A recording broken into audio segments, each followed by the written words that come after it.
Task సిరీస్లో 5th one వచ్చేసి R5. ఏంటండి? R5.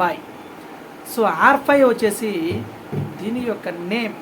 R5 అంటే ఏమిటి అనగా ఎయిర్ ఫ్రెషనర్. ఏంటండి?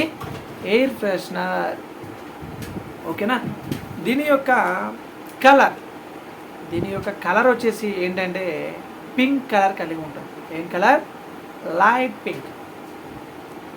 చూడడానికి అయితే పింక్ కలర్కి అయితే కనబడుతుంది, కానీ తీరా కెమికల్ బయటికి చూస్తే లైట్ పింక్ కనబడుతుంది. Everyone anything pink colour. R5 యొక్క కలర్ ఏంటంటే పింక్ కలర్ అని మనం చెప్పాలి. సో దీని యొక్క డైల్యూషన్ ఏంటమ్మా? దీని యొక్క డైల్యూషన్ వచ్చేసి ఎంతండి? దీని యొక్క డైల్యూషన్ ఎటువంటి డైల్యూషన్ ఉండదు.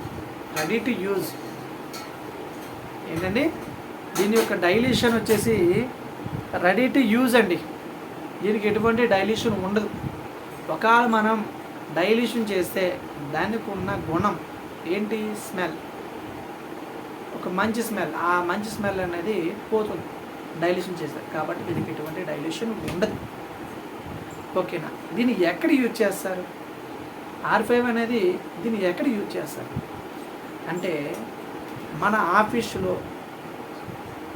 ఓకేనా? మన ఆఫీసులో కామన్ ఏరియాస్ అంటే గెస్ట్లు వస్తుంటారు, పోతుంటారు. కాబట్టి ఈ గెస్ట్లు పోతున్న ఏరియా ఎక్కడైతే ఉంటుందో ఆ ప్యాసేజ్ ఏరియాస్, కారిడార్స్లో మనం యూజ్ చేస్తాం. ఓకేనా? అలాగే రిసెప్షన్ ఏరియా యూజ్ చేస్తాం, లాబీస్ యూజ్ చేస్తాం, ఆఫీస్లో, రూమ్స్లో ఇంట్లో యూజ్ చేయవచ్చు. అలాగే వాష్రూమ్స్లో బ్యాడ్ స్మెల్ వస్తుంది కాబట్టి వాష్రూమ్లో యూజ్ చేస్తాం. బట్ R5 అనేది కొంత సమయం ఆ స్మెల్ యొక్క గుణం అనేది కొంత టైం వరకే ఉంటుంది. బట్ అంటే మనం ఎలాంటి సందర్భంలో యూజ్ చేస్తామంటే వాష్రూమ్లో ఎవ్రీ 1 అవర్ మనం చెక్ చేసారు కాబట్టి 1 అవర్ కంపల్సరీ బ్యాడ్ స్మెల్ వచ్చేటప్పుడు కంపల్సరీ స్ప్రే చేస్తాం. ఓకేనా? స్ప్రే చేయాలి. మన ఎవరైనా గెస్ట్లు వచ్చేటప్పుడు వచ్చి కొంచెంసేపు ఉంటారు, ఎంట్రన్స్ అనేది మనం స్ప్రే చేసుకోవచ్చు. ఓకేనా? సో ఈ R5 అనేది ఎలా యూజ్ చేయాలి, ఎక్కడ యూజ్ చేసారో మనం తెలుసుకోండి. బట్ ఎలా యూజ్ చేయాలి? సో R5 అనేది ఇందులో చెప్పడానికి ఏం లేదండి. ఎలా యూజ్ చేయాలంటే స్ప్రే గన్లో ఫిల్ చేసుకుంటాం. ఈ డైరెక్టర్ అనేది మనం ఇప్పుడు లాబీలో అండ్ కారిడార్స్లో, రిసెప్షన్ ఏరియాలో అవన్నీ యూజ్ చేయమని చెప్పినా కదండి. అలా యూజ్ చేయమని రిసెప్షన్ టేబుల్పై డైరెక్టర్ స్ప్రే కొట్టడం కానీ, కారిడార్స్లో ఉన్నటువంటి గ్లాస్పై డైరెక్టర్ స్ప్రే కొట్టడం కానీ అట్లా ఏమి చేయొద్దు. ఒకవేళ చేస్తే మళ్ళీ దానిపై మరకలు ఏర్పడతాయి.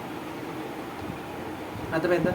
కాబట్టి దీన్ని ఏం చేయాలంటే హెయిర్ బ్రష్ అన్నాం కాబట్టి గాల్లో మాత్రమే పైకి స్ప్రే గన్ పెట్టి పైకి మాత్రమే స్ప్రే చేయాలి. గాల్లో మాత్రమే స్ప్రే చేయాలి. హైట్ అంటే గాల్లో స్ప్రే చేస్తే అది అణువు వచ్చి స్మెల్ అనేది, సువాసన అనేది కొంచెం విస్తరిస్తుంది. మన డైరెక్టర్ అనేది ఎక్కడ స్మెల్ కావాలనేది అక్కడ డైరెక్టర్ అనేది స్ప్రే చేయకూడదు. ఆ స్ప్రే వస్తువు పాడైపోతుంది. కాబట్టి దీని యొక్క యూజ్ అనేది మనం ఇలా యూజ్ చేసుకోవాలి. ఓకేనా? ఓకే, నచ్చితే please subscribe my channel for more videos in house keeping department. Okay, thank you.